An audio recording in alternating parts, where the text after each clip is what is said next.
Bapak-bapak, ibu-ibu, ikhwan wa akhwat billah rahimakumullah. Nah, pasca 65, saat ABRI dan umat Islam bersatu melawan komunis, ternyata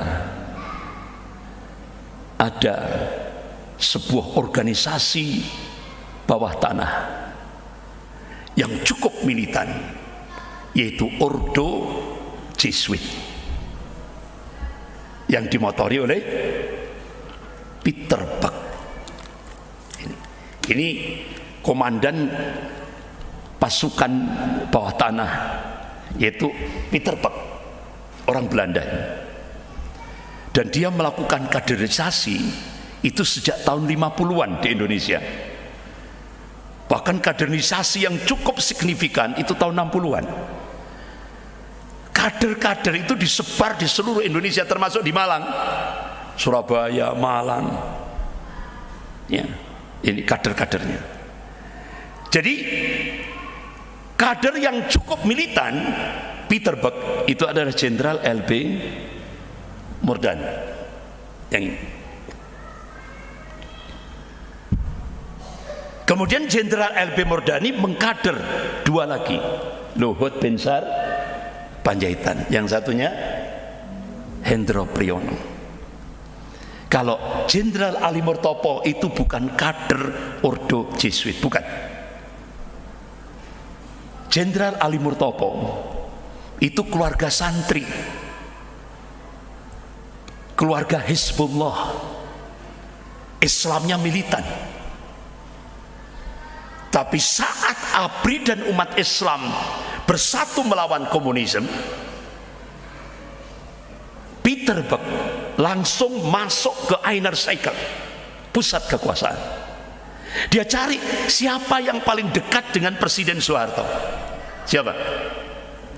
Jenderal Ali Murtopo.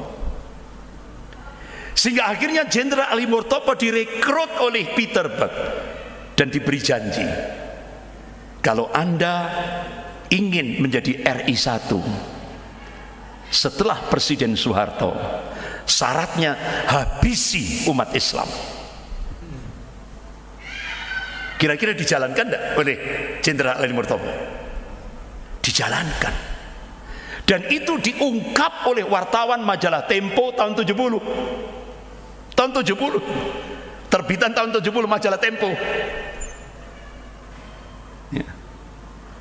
Diungkap itu. Sehingga akhirnya Jenderal Ali Murtopo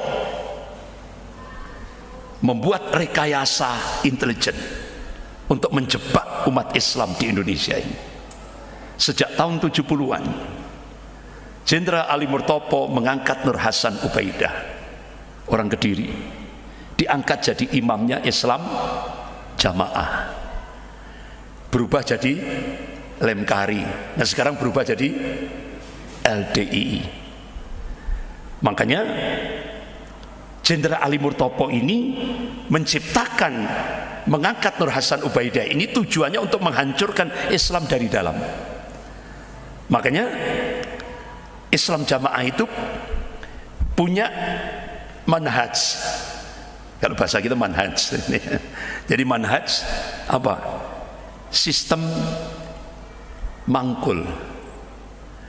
Jadi kalau ada hadis sahih rawahu Bukhari belum disampaikan oleh amirnya, kalau bahasa kita ustadznya, tidak boleh diamalkan.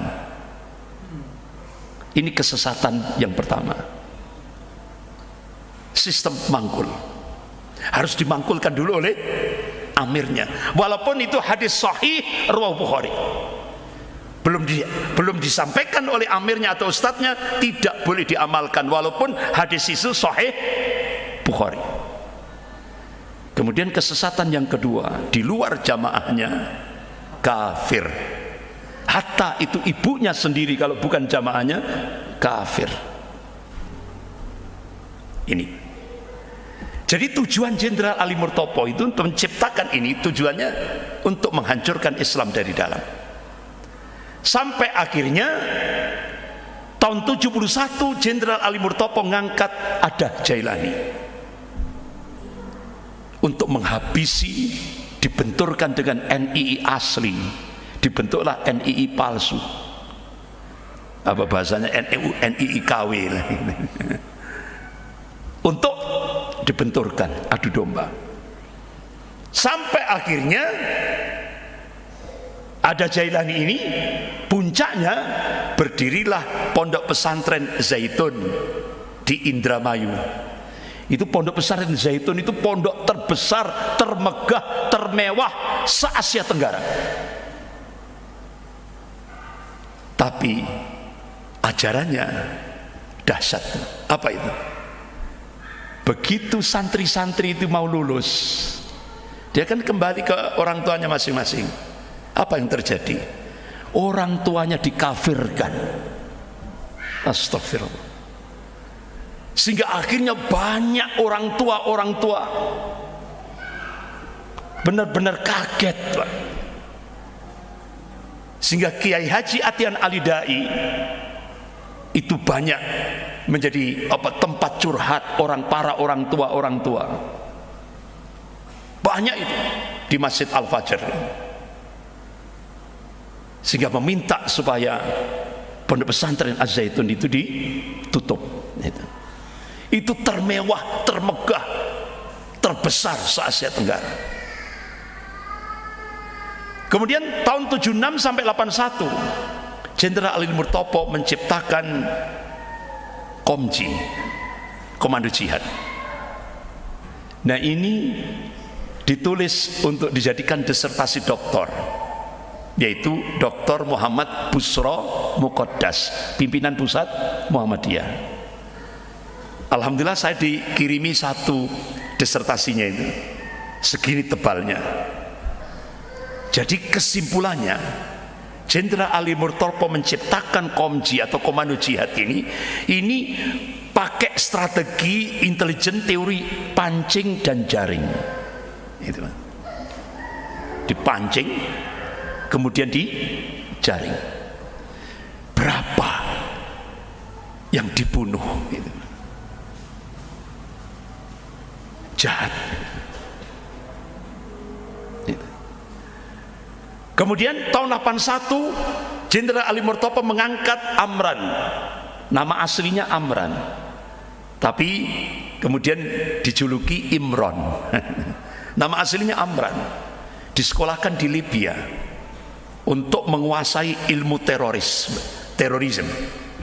Begitu lulus, langsung digerakkan oleh Jenderal Ali Murtopo untuk menggerakkan operasi intelijen flash flag, yaitu sebuah operasi intelijen. Kalau itu sudah berjalan, siapa yang akan dijadikan kambing hitam?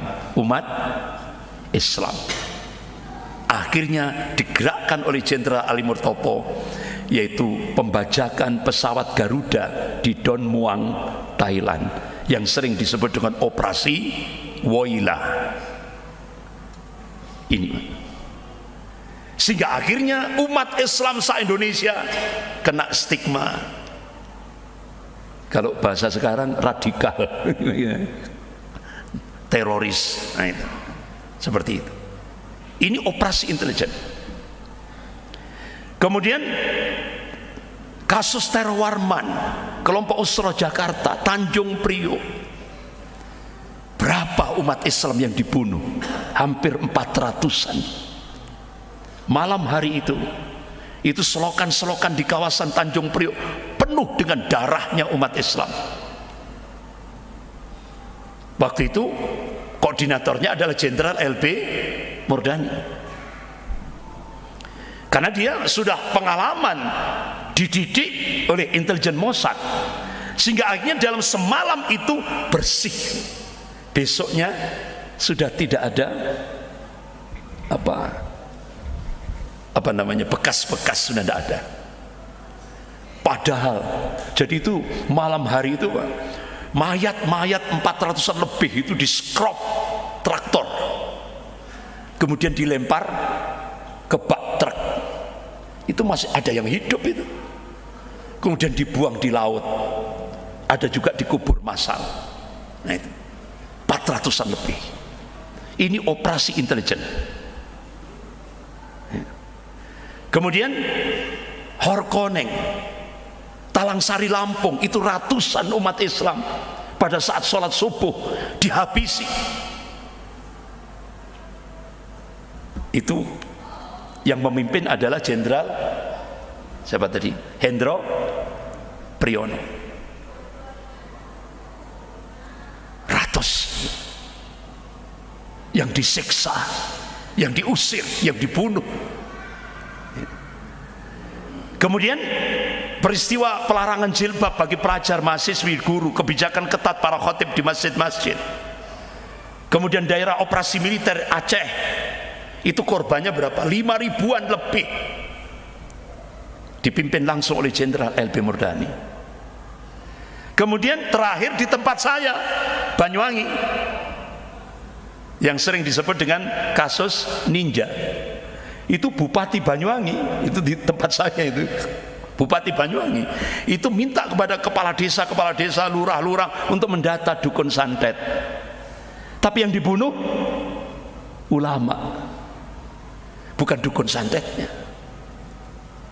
Hampir 253. Jadi artinya apa? Satu orang ini, Jenderal Ali Murtopo, gara-gara ambisi untuk meraih RI 1, korbannya berapa? Darahnya umat Islam berapa? Ribuan. Memang kalau kita lihat dari sisi kacamata manusia, kita sedih. Tapi kalau dari kacamata din, Allah ingatkan, wa yattakhidha minkum syuhada.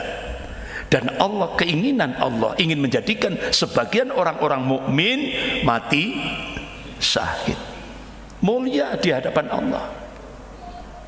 Ini. Saya terus bayangkan, ya apa ini di kuburan ini, Jenderal Ali Murtopo ini, azabnya ini gimana? Belum nanti yaumil hisab gitu. Ribuan umat Islam dihabisi dalam rangka untuk meraih jabatan RI 1. Pak Harto paham betul, akhirnya beliau di-cut di Menteri Penerangan, mati sudah, wassalam, ya kan, sudah tidak jadi presiden, habis itu. Nah, itu. Oleh karena itu Jenderal Sumitro dalam bukunya dari Pangdam Mula Warman hingga Pangkop Kamtib,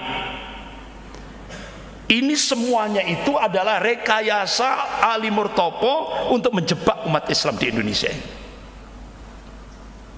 ini. Dengan operasi intelijen pancing dan jaring. Jenderal Sumitro ini jenderal yang paling killer, itu rivalnya Jenderal Ali Murtopo. Sama-sama jenderal angkatan darat. Jadi dianggap Jenderal Sumitro ini penghalang. Jadi diungkap sama beliau. Bapak Ibu yang dirahmati Allah, tidak tahunya setelah Jenderal Ali Murtopo mati, berlanjut ternyata perebutan wakil presiden. Jadi hampir mirip 8 tahap, itu mirip sekali apa yang dilakukan oleh DN Aidit, Komisi Sentral PKI. Jadi strateginya itu sama, tahap pertama, kedua, ketiga, keempat, kelima, keenam, ketujuh, ke-8. Dulu sudah pernah saya tayangkan, nggak usah saya tayangkan lagi. Jadi tahap pertama, jadi perbandingan peristiwa pemberontakan Mei 98, perbandingan antara pemberontakan PKI dan pemberontakan Mei 98. Itu mulai tahap pertama, kedua, ketiga, keempat, kelima, keenam, ketujuh, ke-8 sama persis. Kalau yang PKI dimotori oleh Jenderal, yang PKI dimotori oleh DN Aidit, ya kan? Kalau yang ini dimotori oleh Jenderal LB Murdani. Sampai puncaknya terjadilah peristiwa kerusuhan Mei 98. Tapi yang dijadikan kambing hitam siapa? Prabowo yang dijadikan kambing hitam. Akhirnya wa makar Allah wallahu khairul makirin. Tidak tahunya kadernya Jenderal LB Murdani namanya Jenderal Sintong Panjaitan keceplosan. Ditanya oleh wartawan, Pak Jenderal Sintong Panjaitan, kira-kira yang menggerakkan Mei 98 ini apa Prabowo? Oh ya tidak mungkin, nggak bisa itu. Yang mampu menggerakkan itu yang menguasai, baik itu angkatan darat, angkatan laut, angkatan udara, kepolisian. Waktu itu kan yang menguasai adalah Jenderal LB Murdani, sehingga akhirnya keceplosan gitu. Nah, Bapak-bapak, ibu-ibu yang dirahmati Allah, kembali lagi setelah Ali Murtopo mati, Beni Murdani mati, dan sekarang penerusnya coba Luhut bin Sarpanjaitan yang sekarang ini mengendalikan Indonesia. Bapak-bapak, ibu-ibu yang dirahmati Allah, ya memang seperti yang Kamis yang lalu yang sudah saya sampaikan, itu tidak lepas daripada gerakan Ordo Jesuit. Dulu sudah hari Kamis yang lalu sudah saya sampaikan bagaimana peran Peter Buck, ya kan, melakukan gerakan, melakukan kaderisasi di Indonesia sejak tahun 50-an. Mereka ingin menguasai Indonesia, Inner Circle, pusat kekuasaan di Indonesia. Dan kader intinya adalah Jenderal LB Murdani. Dia rekrut Jenderal Ali Murtopo yang sudah saya sampaikan Kamis yang lalu. Kemudian setelah mereka Peter Buck mati, Jenderal Ali Murtopo mati, Jenderal LB Murdani terakhir puncaknya peristiwa Mei 98 juga mati juga. Sekarang yang melanjutkan untuk kekuasaan di Indonesia ini adalah dua tokoh ini, Luhut dan Hendro Priyono. Ini tidak lepas daripada Ordo Jesuit yang mereka benar-benar ada kerjasama dengan Zionisme internasional, ya. Bahkan akhirnya keceplosan. Putranya Hendro Priyono di Twitternya itu nampak keceplosan dia. Ternyata dia sudah punya target untuk memenjarakan Habib Rizik Syihab ini sampai tahun 2026. Bahkan keceplosan juga Denny Siregar. Ternyata perintah dari atas, habisi Habib Rizik.